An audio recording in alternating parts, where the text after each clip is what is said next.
Hi, everybody. This is Silvio Canto in Dallas, Texas on Friday, February the 16th, and welcome to our video commentary. You know, one of the things that fascinates me is the reaction, the social media reaction, the political reaction, the media reaction to these incidents, these shootings, whether it was the one in Florida this week or a few weeks ago, the one down in South Texas. And what I always find fascinating, politically, of course, we know what's going to happen. The Democrats are going to give a speech against or in favor of gun control. We even had President Obama yesterday. I thought this was fascinating. President Obama tweeted saying that the time has come for sensible gun laws. This is the same man who had majorities in the House and the Senate, had 60 votes in the Senate at one time, but they never passed sensible gun laws. So how serious is he? Well, he didn't do it when he had majorities. So how serious is President Obama about this? Well, I'll let you decide. In my opinion, he's not very serious about it. Otherwise, he would have done something about it when he had the votes. But I find the reaction in social media to be fascinating as well. You start getting a post, one person will post this article and another person will post another. One person will say this, another person will say the other. And we seem to be in my study versus your study. Now, both of the studies are written and researched by pretty smart people. I mean, when you read these studies, one side or the other, what you find is very smart people reach different conclusions.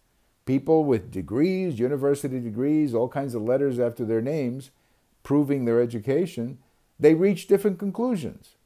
And it's fascinating to me to see that happen. So it confuses some of us. Maybe you're like me, you're saying, okay, what's going on here?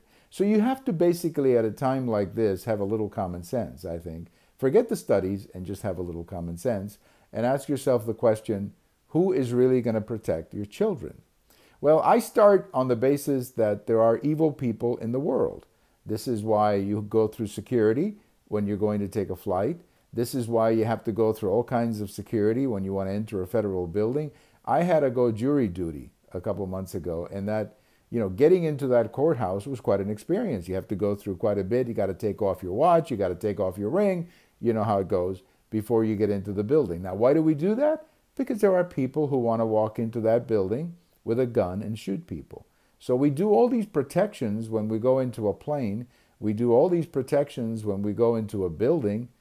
But somehow nobody's thought about doing this in a school. Now, it seems to me that if you look at what happened in Florida, one guard at the door with a gun would have, at the very least, stopped this young man. He would have said, why do you want to come in? What do you need? The young man would have said, well, I want to go into the school. Well, why do you want to go into the school? Do you have an appointment with somebody? Well, no, I used to go here. I want to say hello to some students. Well, no, you can't do that. There's a school day going on. So one guard with a gun at the door would have probably prevented this terrible shooting in Florida.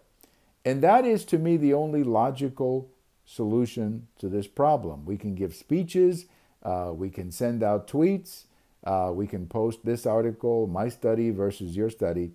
But at the end of the day, the only way that we're going to protect these children at these schools is to have a guard at the door, a trained guard, a man obviously who can use the gun if necessary, a person who's well trained at the door, who can be there as the first line of defense, obviously, against a situation like this.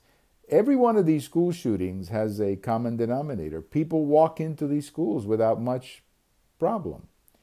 And that should not happen. We should be protecting our kids the same way we protect the courthouse, or the same way we protect people who want to take a flight. I don't think this would be a very costly idea. I think most school districts would find the money, and if necessary, I think most taxpayers would be more than happy to provide the taxes to pay for this. But it seems to me that all the talk about more gun laws and gun control, and we have to be more like Australia, and we have to be this, that doesn't really do anything. It doesn't fix the problem. It's interesting. It makes for wonderful posting on Facebook or whatever, but it doesn't really address the problem. The problem is that there's bad people in the world who want to do bad things. And you can pass all the laws you want. You can write all the laws you want. You can do all the studies you want. You can make all the comparisons you want. But at the end of the day, that's not going to impact a bad person who's going to do something bad. Only one thing will stop a bad person from going into a school and killing people. And that is somebody at the door who is the first line of defense who will stop this person, or at the very least engage this person and get the police there as soon as possible. A simple solution may be too practical for our political environment, but that's, in my opinion, the only way we're going to fix this terrible problem. More gun laws, interesting, but I don't think that's the solution. More talk about this, interesting, but that's not the solution. Having somebody at the door protecting the schools, I believe, is the only way we're going to cut down on this terrible menace of school shootings. Have a wonderful day, everybody. Thank you for watching. We have all of these on YouTube. We have them on my blog, and we also have them on Twitter. Bye-bye, everybody.